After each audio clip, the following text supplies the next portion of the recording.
एकोहम द्वितीयो नास्ति भूतो न भविष्यति। तो वर्तमान में रहना ही सुख है।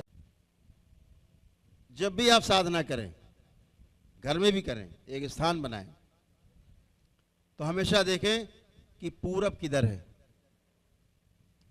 पूरब में चिन्ह लगा दें, फिर उत्तर किधर है, उधर एक चिन्ह जाके लगा दें। पूर्व और उत्तर दोनों दिशाओं के बीच में जो स्थान है, जिसे हम ईशान कोण कहते हैं, उधर की ओर मुख करके हमेशा साधना करनी चाहिए, जप करना चाहिए। क्यों करना चाहिए? हमेशा कोई बात बताए, उससे सवाल जरूर पूछ लो, क्यों? वो कहते भैया उस मंदिर में नहीं जाना, कभी उस मठ में नहीं जाना। उससे पूछो क्यों? अरे वो तो बहुत खराब है। तो बताओ कैसे खराब है, क्लियर करो। क्यों जरूर आगे रखना, कैसे तो बाद में आएगा, क्यों पहले।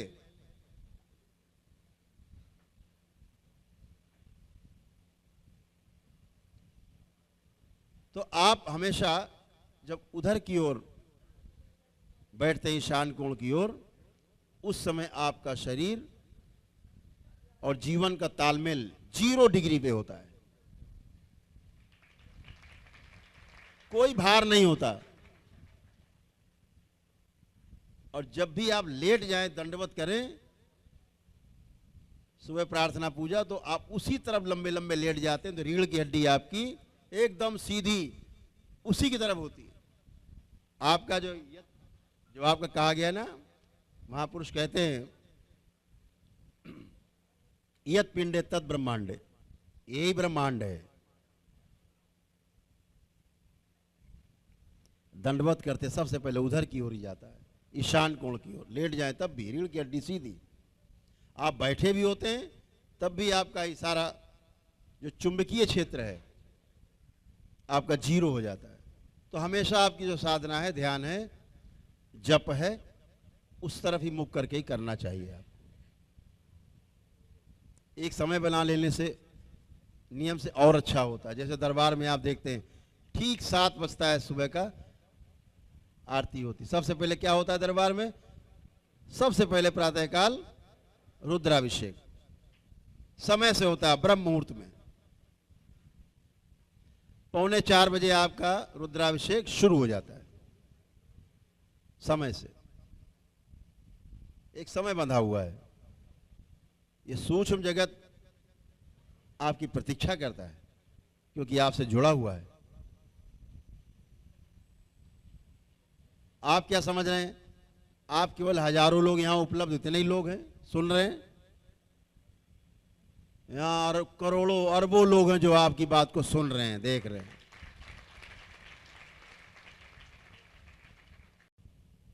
इस धोखे में कभी मत रहना कि हम जो कर रहे हैं कोई देख नहीं रहा है। वो सब देख रहा है।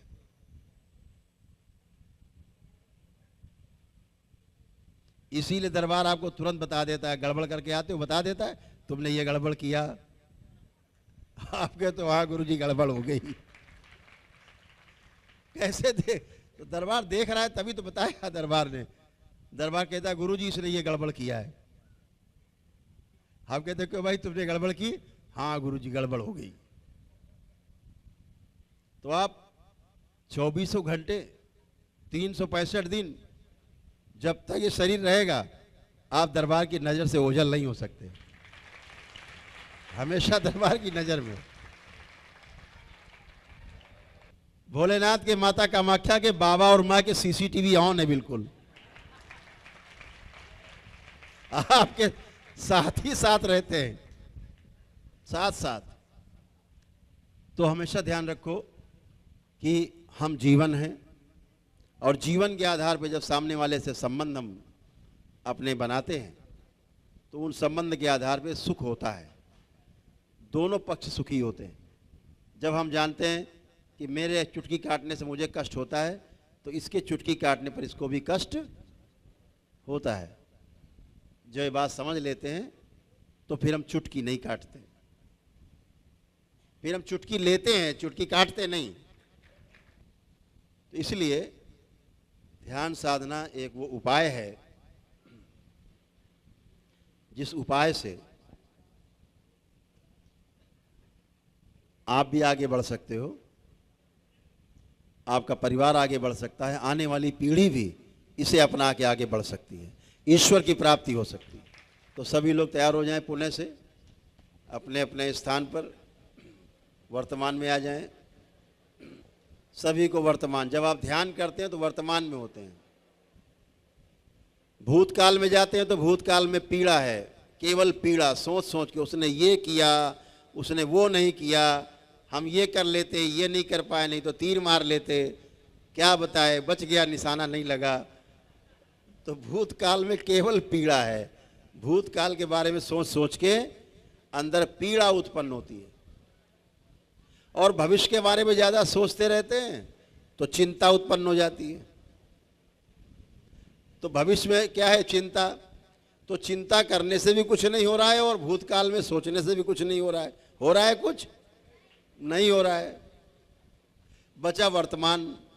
जब वर्तमान में हम रहते हैं तो वर्तमान में ही सुख है। सुख केवल वर्तमान में है।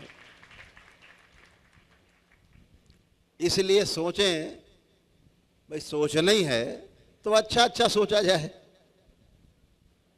तो अभी हम आपसे चर्चा कर रहे थे कि जीवन का पहला केंद्र हमारा, जिंदा रहने का, जीने का पहला केंद्र है नाभि। हमेशा ध्यान रखो, जिंदा रहना और जीना दो अलग अलग चीजें हैं, सुनने में एक जैसी लगती हैं। जिंदा रहने का मतलब खा पी करके और स्वस्थ बने रहें, ऐसा खाएं पिए हम स्वस्थ रहें। हमारा आहार, हमारी निद्रा, हमारा भय और प्रजनन हमारा संतुलित रहे, ये शरीर के लिए। तो जिंदा रहने का मतलब शरीर की बात हम कर रहे हैं। जीने की जब बात करते हैं तो हम जीवन की बात करते हैं। हमारा जीवन, शरीर सुखी नहीं रहता है। जीवन का सुख अलग है, शरीर का सुख अलग है। जीवन का क्या, शरीर का क्या सुख है? गर्मी लग रही, थोड़ा ठंडा पंखा चल जाए, थोड़ा एसी चल जाए, ये शरीर का सुख। अभी आप जब सो जाते हैं तो ना गर्मी पता लगती ना सर्दी पता लगती है। जब आप जागते हैं तो लगता है ठंडक है या गर्मी है। तो शरीर के आधार पे आपको ठंडक और गर्मी महसूस होती है। लेकिन आपको कोई घर में लड़ाई झगड़ा हो गया परिवार से या मित्र से, आप कितना भी एसी में बैठो, कितना 56 भोग सामने रखा हो, आपको अच्छा नहीं लगेगा। आप कहें भैया खा लो, अरे नहीं इच्छा नहीं है। कहाँ चला गया आपका ये सुख? एसी भी मौजूद, ठंडा ठंडा दे रहा, ठंडी मशीन चल रही है। लोग गुणगान कर रहे हैं, मंगल स्तुति कर रहे हैं आपके सामने, आप बहुत बड़े राजा महाराजा धीराज हो प्रभु, आप भोजन कर लो। वो कहे हटाओ यार, भोजन नहीं करना। लेकिन जीवन अगर प्रसन्न है तो भंडारे में आपको चने मिल जाए, केवल सूखे चने, आप खा के उसी में मस्त रहोगे। कोई ऐसी ठंडी मशीन नहीं चाहिए। तो जीवन का सुख अलग है और शरीर का सुख अलग है। शरीर का सुख रुक रुक के मिलता है,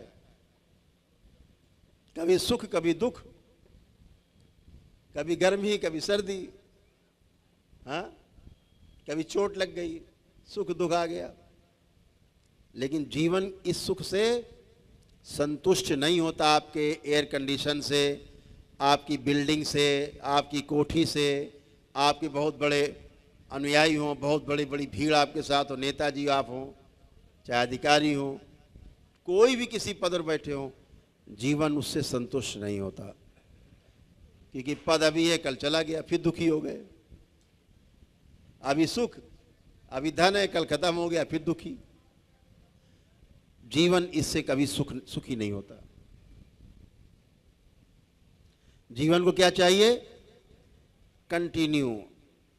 कंटिन्यू हैप्पीनेस, लगातार सुख, जहां कोई दुख हो ही ना। ये जो आपके अंदर आता है ना भाव कि कभी दुख ना आए, ये किसका भाव है पता है? जीवन का। हम कभी नहीं मरेंगे। देखते हैं वो मर गए, अरे यार बहुत अच्छे आदमी थे बेचारे, बताओ मर गए। अपने मरने का तो ख्याल ही नहीं आता। ऐसा लगता है सबको मरते हुए देखेंगे। बहुत अच्छे आदमी थे बेचारे मर गए। अगर कह दो तुम भी तो मरोगे तो नाराज हो जाएंगे वो तुरंत, ऐसा कैसे मर जाएंगे। तो जीवन इसीलिए अमर होने की सोचता। क्यों? जीवन अमर है, अंदर है, इसलिए उसकी सोच है अमरता। उसकी सोच अमरता की सोच है, क्योंकि वो अमर है, वो सही सोचता है, नहीं मरता। सोचने वाला तो मरता ही नहीं है, वो तो अमर है ना। कहते हैं आत्मा अमर है, जीवन अमर है।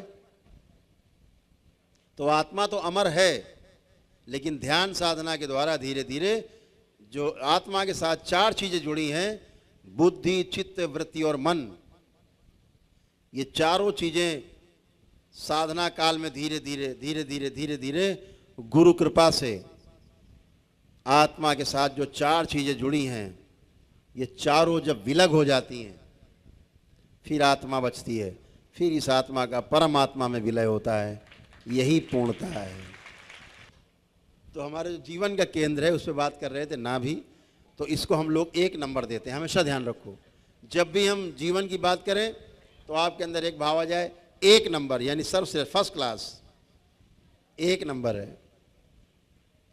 जब हम 2 नंबर कहें तो इसका मतलब हृदय, हृदय 2nd डिवीजन पास है ये। 3rd डिवीजन में हमारा मस्तिष्क, 3 नंबर। तो 1 नंबर क्या है?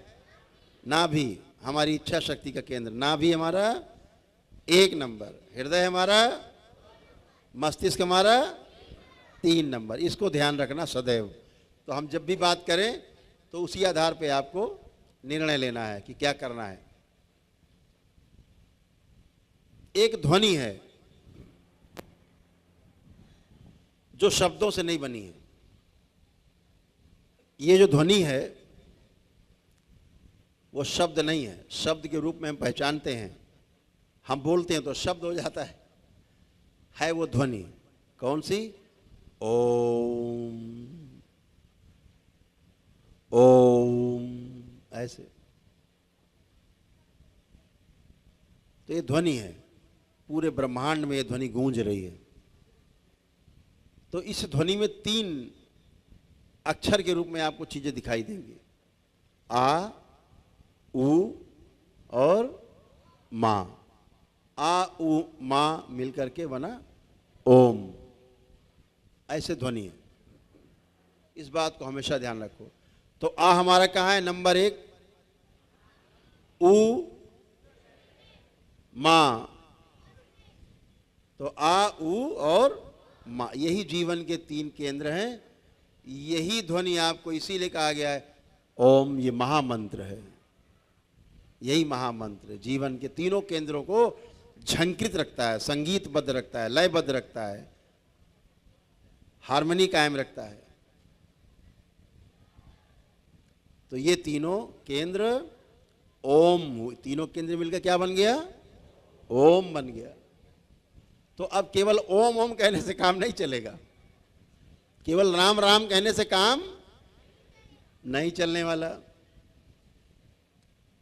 राम ने जो आचरण किए, आचरण, उन आचरण में जीने पे काम बनेगा, तब आप राम बनोगे, तब आप काम के बनोगे। केवल रामायण पढ़ने से कुछ होने वाला नहीं। रामायण अंदर उतरनी चाहिए, आचरण में आनी चाहिए, तब बनेगा।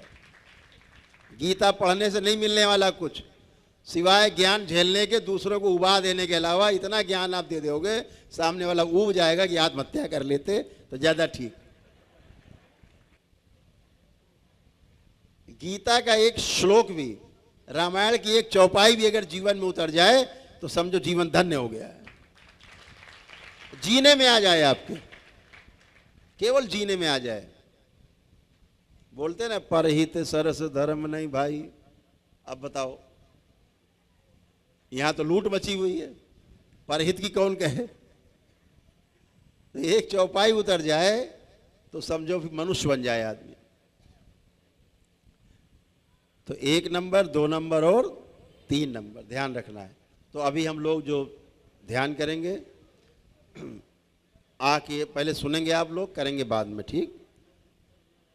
दोनों ऐसे हथेलियों को फंसा के और इसको नाभि के पास रख लेना है जब 1 नंबर चले।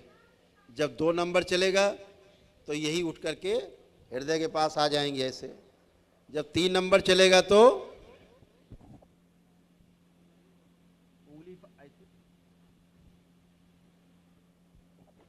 उंगली फंसी हुई है, उंगली नहीं छूटेंगी। 1 नंबर, 2 नंबर, 3 नंबर, ठीक है। तो पहले अनुभव हो जाए कि 1 नंबर, 2 नंबर, 3 का अनुभव हो जाए, अभ्यास हो जाए।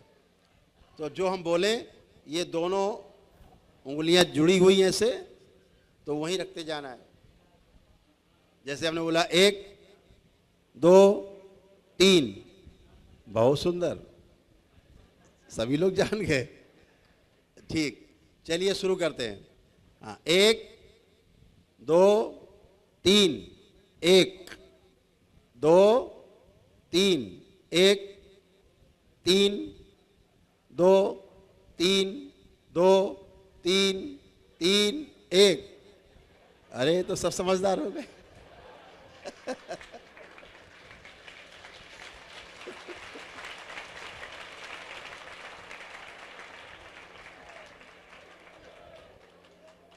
और ये पता है ध्यान साधना क्यों कर पा रहे हो ठीक से, क्योंकि पित्तर महाराज नहीं है।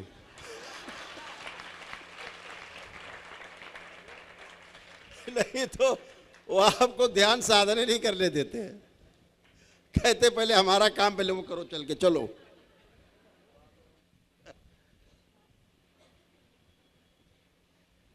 तो इसमें तो पारंगत हो गए अब 1, 2, 3 में।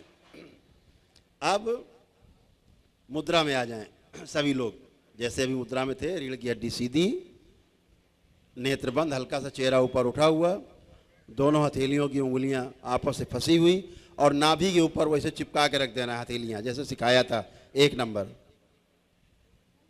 नेत्र बंद,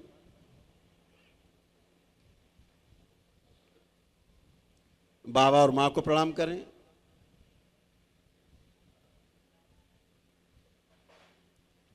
भगवान भोलेनाथ और माता कामाख्या को प्रणाम करें, प्रार्थना करें मन ही मन में कि बाबा हम ध्यान साधना करने जा रहे हैं, हमारी सहायता और हमारी रक्षा करने की कृपा करें।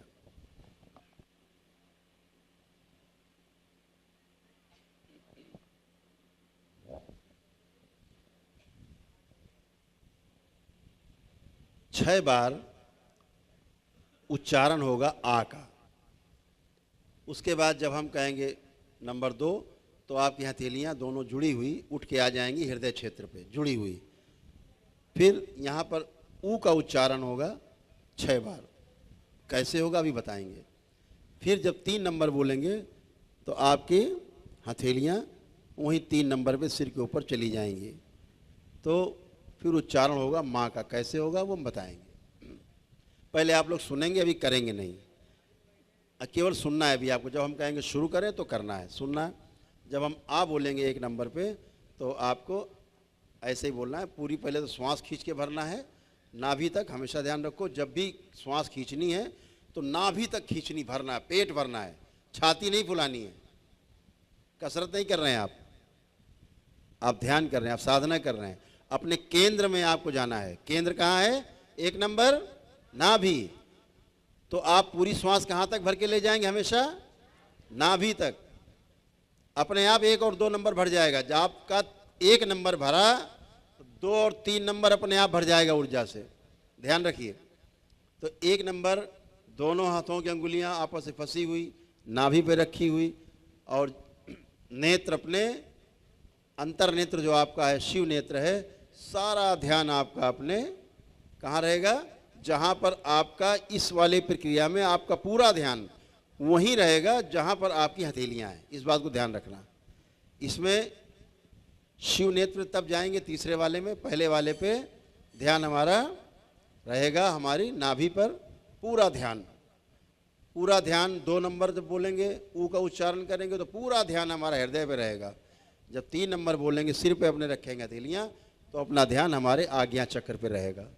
इस बात को ध्यान रखना है। तो जब आ का उच्चारण करेंगे तो हम बोलेंगे आपसे कि पूरी श्वास खींचो, पूरी भरना है नाभि तक और ऐसे ध्वनि निकालनी है। आ, ऐसे पूरी लंबी ध्वनि अंत तक निकालनी, पूरी निकाल देनी, पूरी उलीच देनी है एकदम अंतिम क्षण तक। जब 2 नंबर में जाएंगे तो बोलेंगे पूरा जैसे मुंह गोल करके सीटी बजाते हैं बच्चे कभी कभी, ऊ, इस तरह से जाएंगे, लंबी ध्वनि जाएगी। और जब माँ का आएगा तो अम,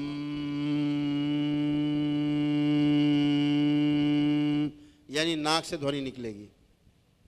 तो शुरू करते हैं। सभी लोग अपनी अपनी मुद्रा में आ जाएं, नेत्र बंद, एक गहरी श्वास खींचे नाभि तक। नंबर 1 पर आ का उच्चारण करें मेरे साथ। आ,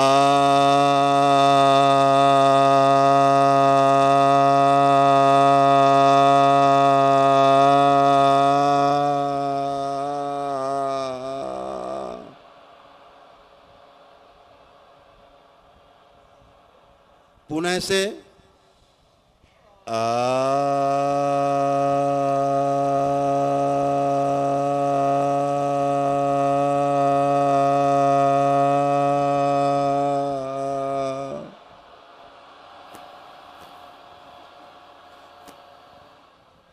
पुनः से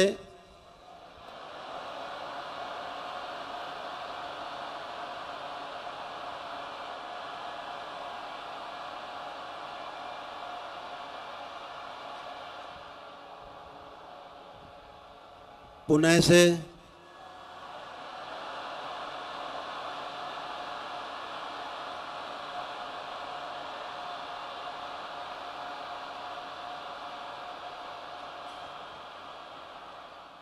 पुनः से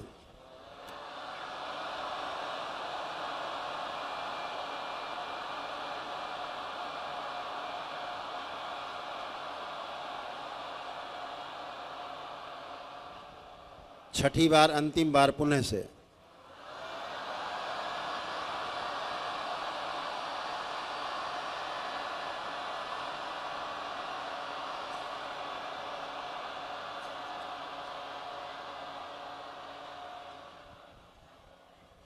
दो नंबर पे जाएं, हथेलियां आपके वक्ष स्थल पर, हृदय स्थल पर, पूरा ध्यान यहीं पर रहेगा। ऊ के उच्चारण में पूरा ध्यान यहीं बना रहेगा।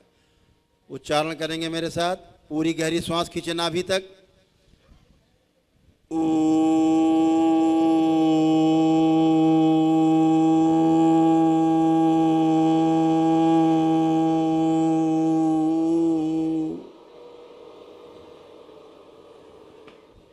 पुनः से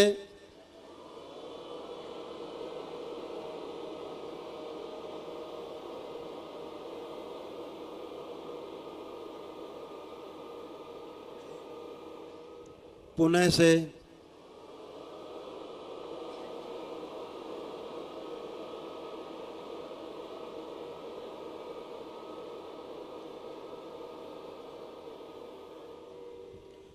पुनः से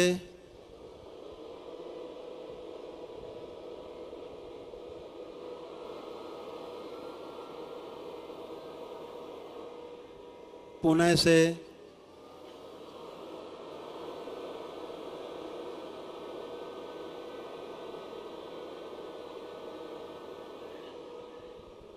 छठी बार, अंतिम बार पुनः से।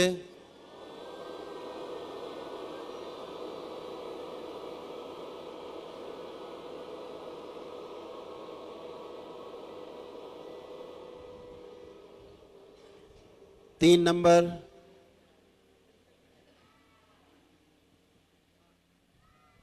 पूरी श्वास खींच के नाभि तक भरें।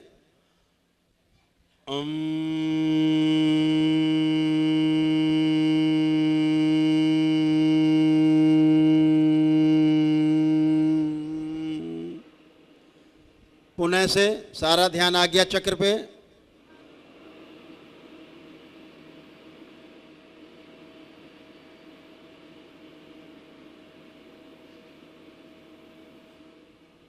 पुणे से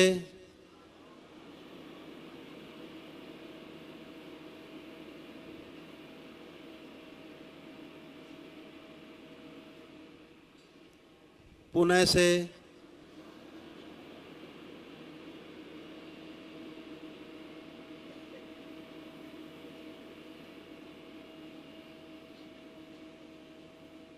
पुणे से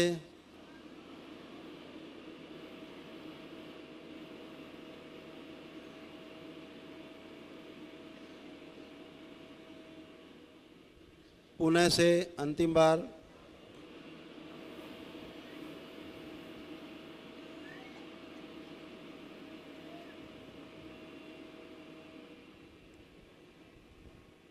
इसी 3 नंबर पे ठहरे रहेंगे और पुणे से 3 बार करना है।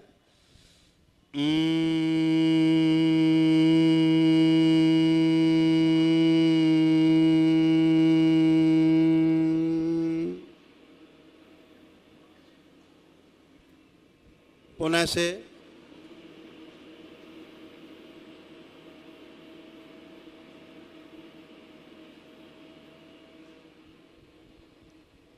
पुणे से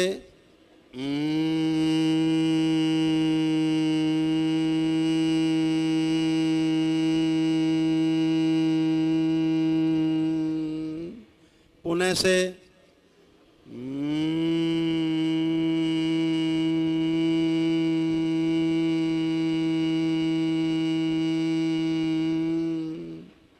पुणे से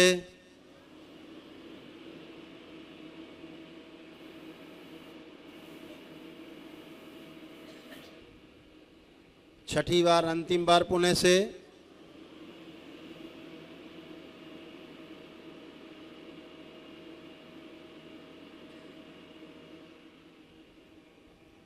दो नंबर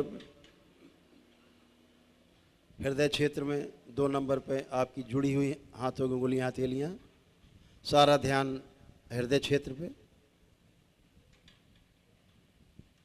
ऊ का उच्चारण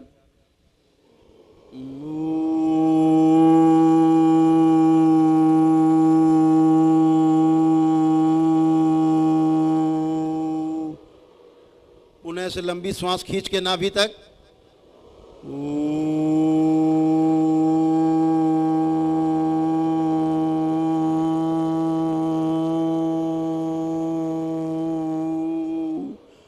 पुणे से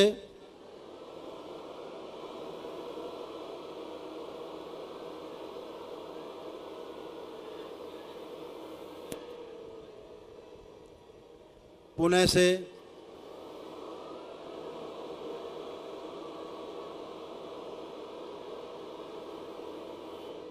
सारा ध्यान हृदय में।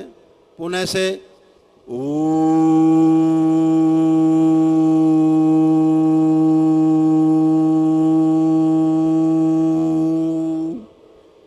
अंतिम बार पुणे से अपने अनाहत चक्र पर ध्यान रखते हुए हृदय पर।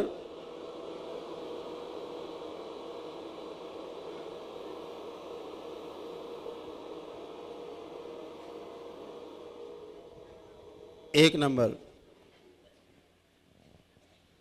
नाभि पर हथेलियां दोनों रखें, नेत्र बंद रखेंगे। एक गहरी श्वास अंदर खींचें।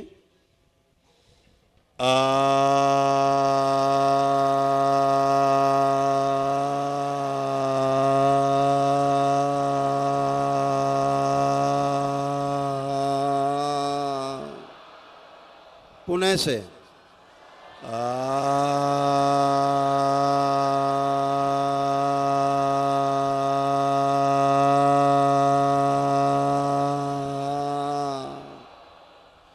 पुणे से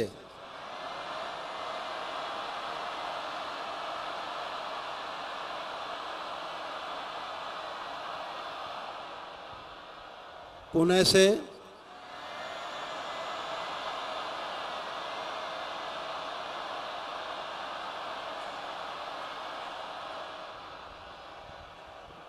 पुणे से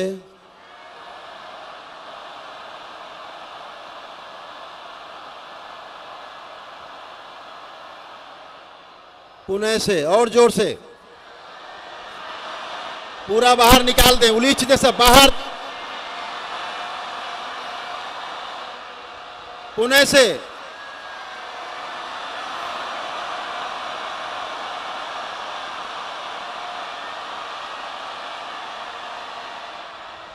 अंतिम बार पुनः से।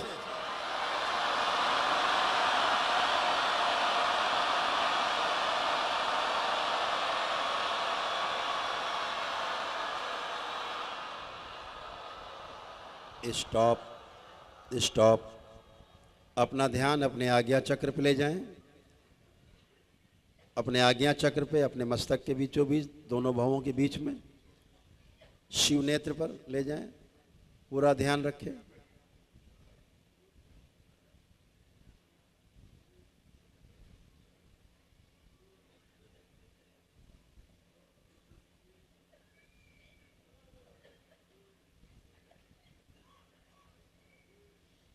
रिलैक्स। 3 बार गहरी गहरी सांस लें और छोड़ें। खूब खींचें और छोड़ें। 3 बार खूब गहरी सांस लें और छोड़ें।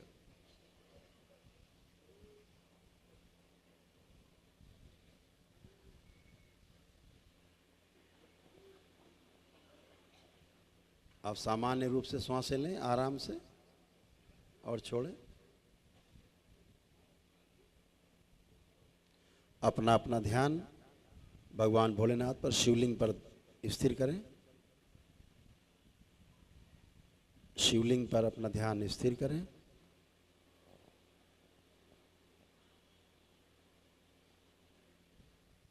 कल्पना में ही भगवान भोलेनाथ को जल अर्पित करें, जलाभिषेक करें।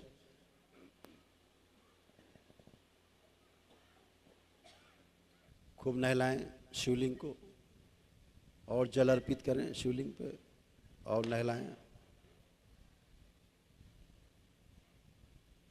अब पुष्प अर्पित करें शिवलिंग पर। अपनी कल्पनाशीलता से पुष्प अर्पित करें। ये शक्ति केवल मानव के पास है, कल्पनाशीलता की। ये कोई जीव नहीं कर सकता।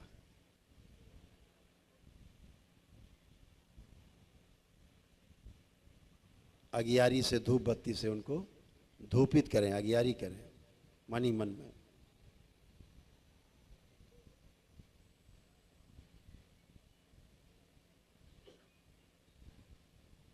अब मन ही मन में दंडवत करें शिवलिंग के समक्ष लेट के।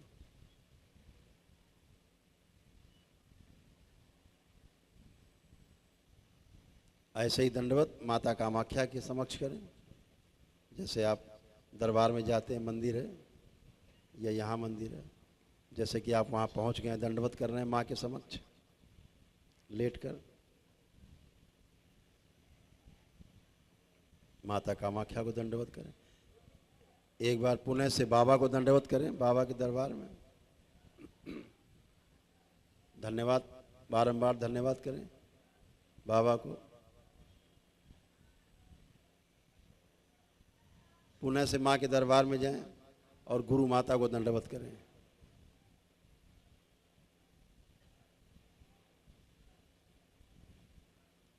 ओम स्थिर किया जाए, संतुलित किया जाए इन सबको। शिव।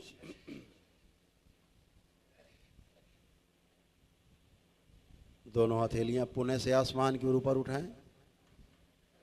एक लंबी गहरी श्वास अंदर और ओम की ध्वनि का लंबा उच्चारण करेंगे।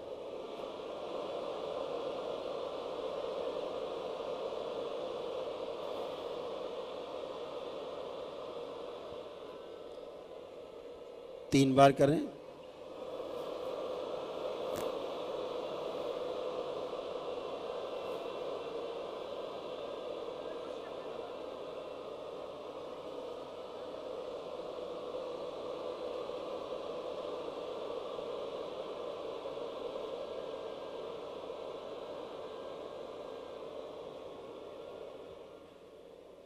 तीन बार ओम नमः शिवाय का उच्चारण करें।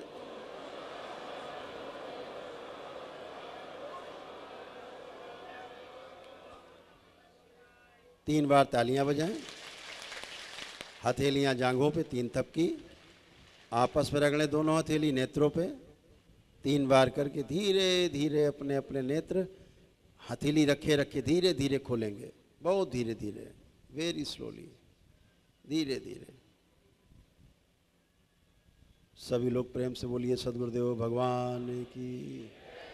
अपने अपने कमर पे 3 बार हाथ फेर लेंगे सभी लोग।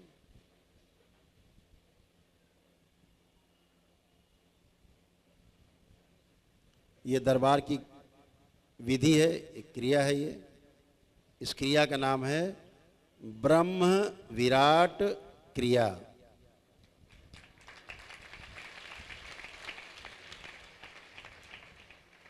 इस क्रिया का नाम है,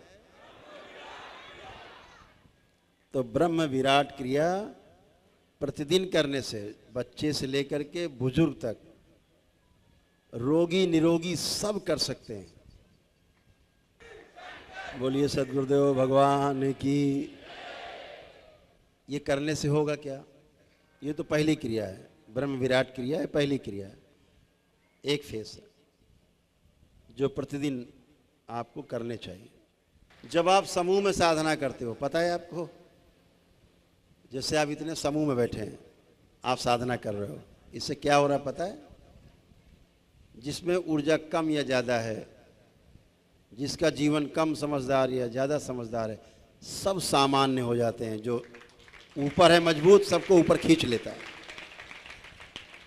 और सबकी साधना हो पाती है एक साथ। घर में वो साधना नहीं हो पाती जो समूह में बैठ करके साधना होती। इसीलिए गुरुकुल बने, इसीलिए तमाम आश्रम बने कि आप वहाँ पहुँच करके और क्रियाओं में भाग लें। इस क्रिया को करने से जो पहला लाभ होता है, आपके जो जीवन के 3 केंद्र हैं संतुलित हो जाते हैं, आपका संकल्प बहुत मजबूत हो जाता है।